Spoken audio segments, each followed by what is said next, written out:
All right, welcome to our review of Advent Children. Sitting in with us is a special guest, Brian. Say hi. How's it going? Now, if you have already seen it, we've done a Spirits Within review. We're following it up now with our Advent Children. So who wants to start? It's based on Final Fantasy VII. Oh, I wouldn't say based on. It's a sequel. Well, I guess, yeah, any sequel's based on the previous one. It comes directly after it. Kind of. There's also, like 2 years later. There's also cutscenes before it and hundreds of years after it, but that's fine. Yeah, if you have no knowledge of the game, this movie doesn't make much sense at all. All right, well, since you guys are just rambling, but you hinted on it, let's start with that. This movie uses that time-jumping, I guess, mechanic, you could call it. Sure. So how did that work for you in the movie? Some of it worked really well. But some of it happened at times where you just didn't realize it was happening and kind of hid the storyline with it. It does that because it seems kind of pointless. Fair enough. A lot of it seems kind of pointless. And so you don't expect it because it really doesn't make sense for the moment. Fair enough. It really, I mean, I don't think it hurt the movie too bad. Yeah. I mean, the story is questionable regardless, right? I agree with what Brian said, though. It's just that the storyline really is tough to follow if you don't know the game. You really have to know the game. That's definitely the one thing. Like, it's not the kind of movie where you can just go into it, no previous knowledge, and smoothly follow the whole thing without maybe having somebody kind of help guide you along, direct you, or to read like a synopsis. Like, you really... It doesn't stand in and of itself. Yeah, because they boiled down what happened in, like, you know, a 70-hour game into, like, 2 minutes at the beginning. So you really just don't quite catch all the little ins and outs. You just get the nice highlights. Like, you can't explain Genova in, like, 5 seconds and Sephiroth. They're too big of characters to be like, what the fuck just happened? I think the nice thing, though... no, I completely lost you. It's not just Genova and Sephiroth. There is a lot. Like, there's so much with Aerith. There's so much with Zack that if you don't know, it's just kind of popping up out of nowhere, and you're expected to follow along with it. And to me, that really hurts the flow. Yeah. Because there's a lot of movies that don't stand so well in and of themselves. But you can follow it. You know, there's a plot development. There is a conflict. You know, in the middle, you're mixing any sort of humor or combat, and there's a resolution. But this is jumping so much that it's fragmented, and it's really hard to follow. Another thing is also just with some of the characters, because they introduce some new characters here, even if you have played the games, with, you know, Kadaj and his other brothers. It's kind of hard to understand, like, where exactly they come from. They show some really small footage of them being in the Northern Crater, and that they may have been, birthed from Sephiroth's death, but you really don't get a feel for them, you know? Spoilers, man. Yeah, it's not just that you have to have played the game. You have to have a very good memory of all the little things that have happened in the game. You have to remember what the locations look like. You have to do all this just in order to follow it. And at the end of the day, half the story that they go through is kind of new stuff anyways. The Stigma is something that they completely made up and is almost... Which is fine. I don't have a problem with that. That's actually, what you would do with a sequel in most cases. That's the new part. Yeah. But here's the thing about it. Even the stuff that's not tied into the prequel doesn't have a lot of explanation. It's just 'cause. Yeah. Why are Kadaj and his brothers there? Because... They want Mother. Why is there a geostigma? Because... Why are they hanging out with the Turks?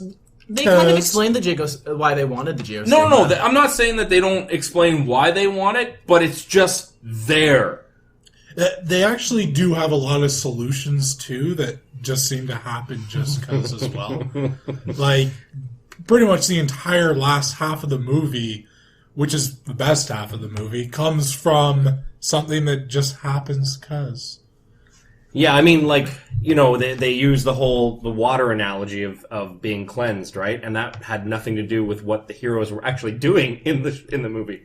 It was just something that happened. Well, it was the way to introduce Aerith into a bigger prominent role in the movie, because her life is in the life stream. The life stream represents the water, and because she is the holiest of them all, she could heal them. But why couldn't that happen I think earlier? The point that they're making, though, is that it's not like the heroes were working to retrieve the water from the life stream. It happened. You know, they were fighting, and then the water just sprouted. Yeah. Right? So, It's almost like what couldn't that have happened a year ago?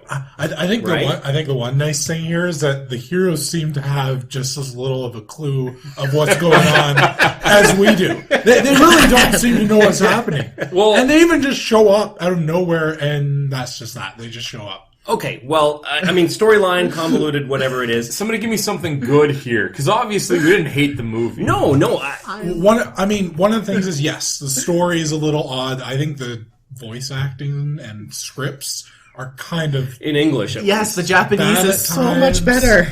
Kind of bad at times.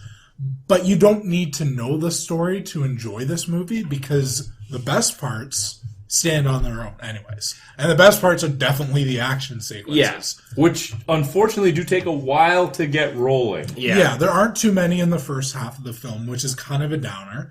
But the last half of the movie is packed with them.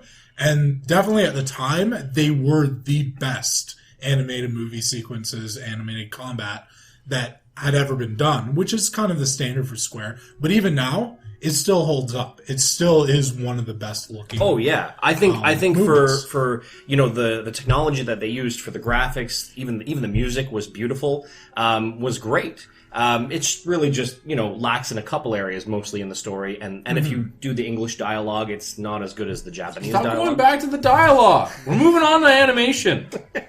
We also had to wait for a while because we did watch the extended version. So you have a lot more cutscenes that give you a lot more of the history, especially with the new character Denzel, and it shows what Avalanche destroying Sector 7. Like, you get little parts of the game, and that's why we have to wait longer for the action scenes. Like, you have Cloud on the motorcycle for the brief second, but then the first big fight is until Tifa. So it's because we had the extended And cut. that did take a while. Yeah. But that's not necessarily a bad thing. It's just that, it would if the storyline took a little bit longer to get to the action, it would make sense if just that storyline didn't jump so much.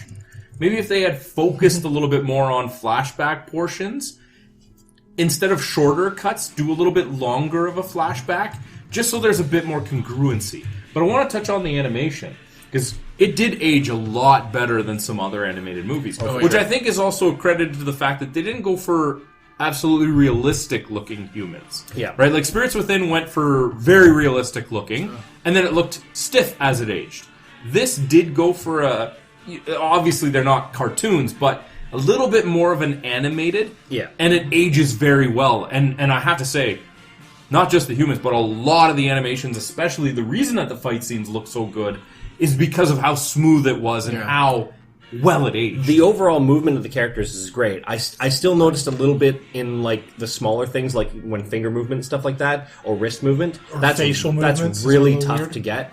And I mean, even now, you still see things that can't quite do that right. So I think for the time, it was phenomenal. To be fair, again, we're watching it, face animations and things like that.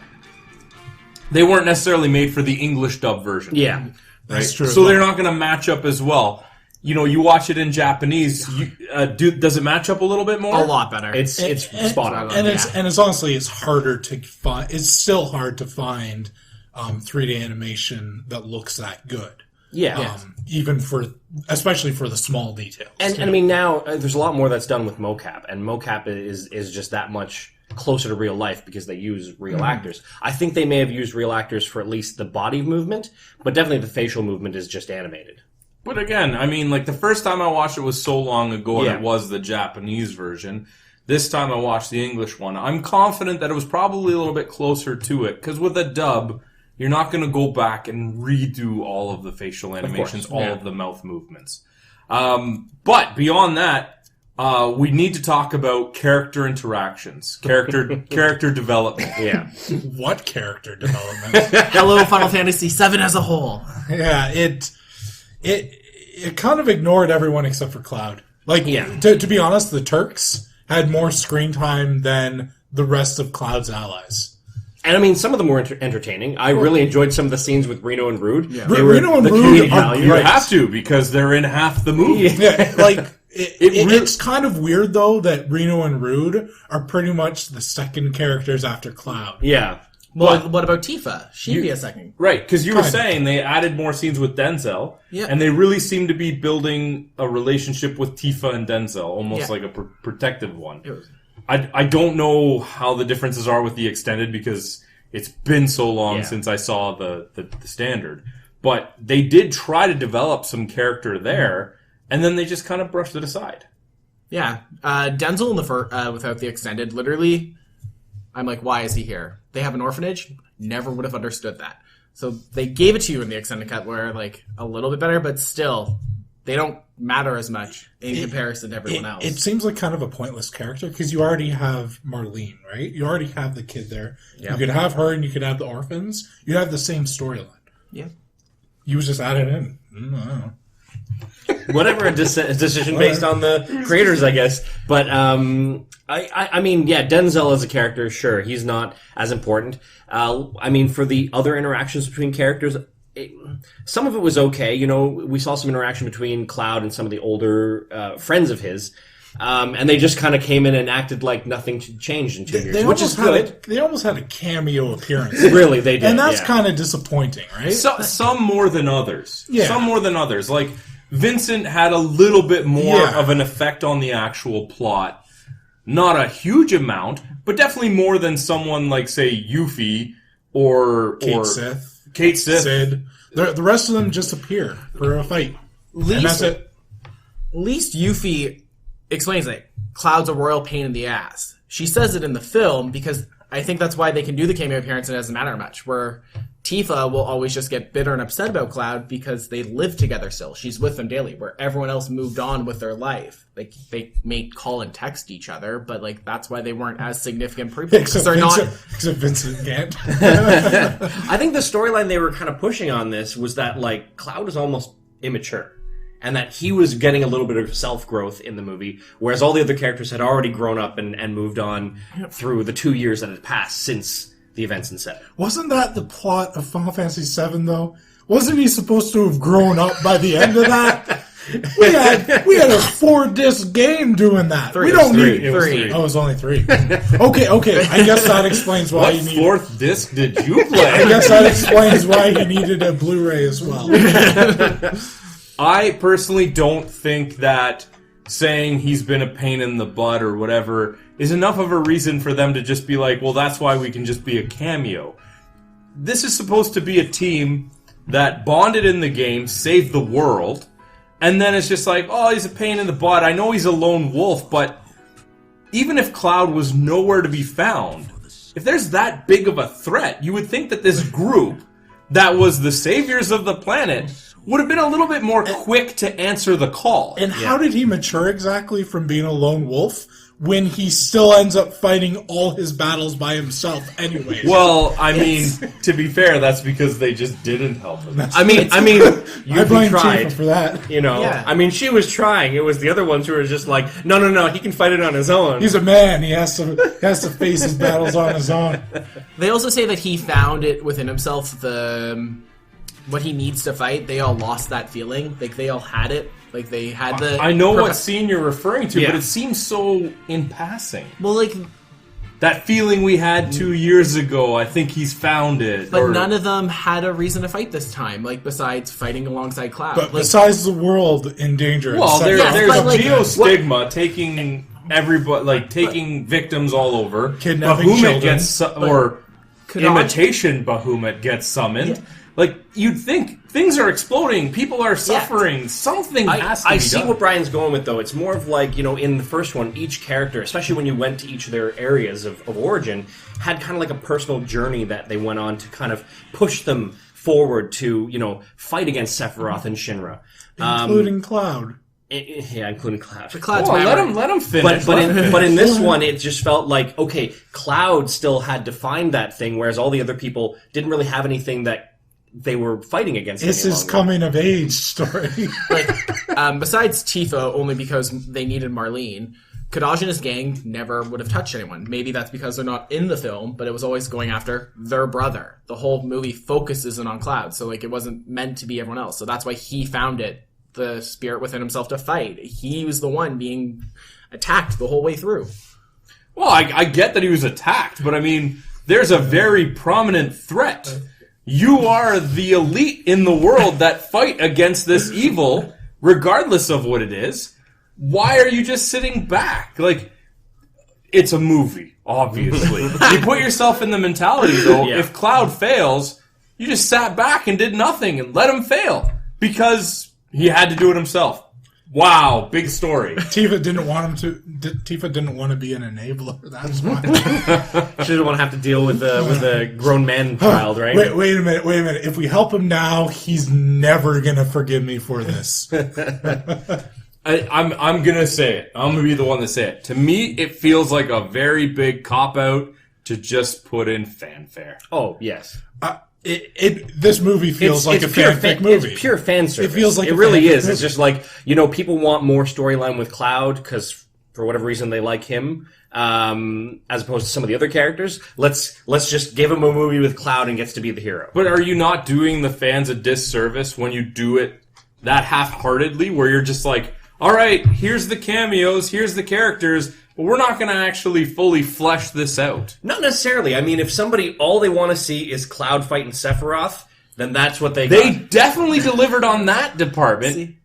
Yeah. And honestly, like, I may be a different fan than some, but I can imagine some fans, that's all they want. That's all they care about, I have 2 favorite characters in the franchise that are dead. And I am happy with what I got. Aerith and Zack. They did them great justice, and as a fan, I'm just excited that I actually got to see them once more. Even though they're dead, they get more screen time than the living characters. Well, they do more for the actual direction of the plot, right? I just like that they still had a meaning, especially Aerith. You see her, like, even in everyone. Marlene has the bow, and every single person has the pink ribbon. Even down to, you have to look for them, but everyone is still remembering her, and that's what I like. So as a fan, I'm like, oh, her death didn't mean nothing. Like, they still carry it with her every day. Even just beyond the meaning, there's nice little touches. Like, even when the ringtone is the victory song. Yeah. Right? There's little touches. On the night table, you see the little carved chocobo, right? Mm-hmm. Like, there are those little touches that are obviously nice to see, but you'd think that they'd want to give you a little bit more of a congruent story. Although, if you're following Final Fantasy VII, congruent stories probably isn't the highlight. If I was listening in on this review, I think it sounds very negative.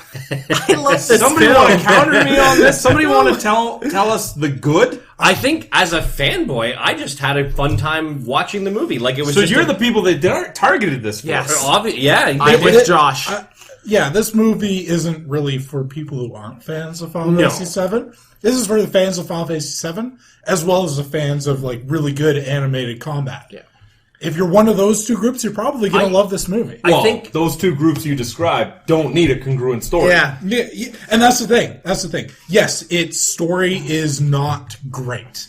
I mean, I'm not going to pull any punches on that. The story isn't great. The script isn't great. But it's entertaining to watch because they did such a fantastic job on the things you wanted them to do a good job on. The action. I liked the story. And I mean, like, a person who is a big fan of 7... probably very much enjoyed all the little cutscenes that they had in the game. This is like a really long cutscene. That's all it is. And it feels good as a fanboy or a fangirl watching it to get that. So, you said you liked the story. I thought it was phenomenal. I thought they did... from the moment it started, seeing Red 13 in the future, all the references to the game, it is everything I've ever wanted, and I can follow it, but I also played the side games. And I've played 7 more times than I can count. It is my first platinum game I've ever got. And that's just it, right? Like, there is a large lore, Final Fantasy VII, Dirge of Cerberus. There is a lot more that you can follow and follow it better. So it clearly is catered to fans like you guys. Yeah. So, let's have it. Give me a score and a summary. Don't start with me. No, don't start with you. Let's start with this guy right here. Alex. Okay, I'm going to give it an 8 out of 10. Oh, that's a high score for Alex. It's a high score. As much as I've said bad things about the story, I think where this game, or this movie excels, rather, is where it was meant to excel, and that's what I came in wanting to see. I wanted to see the fantastic combat scenes, and the fact that I really haven't seen anything animated that's better since puts it at the top.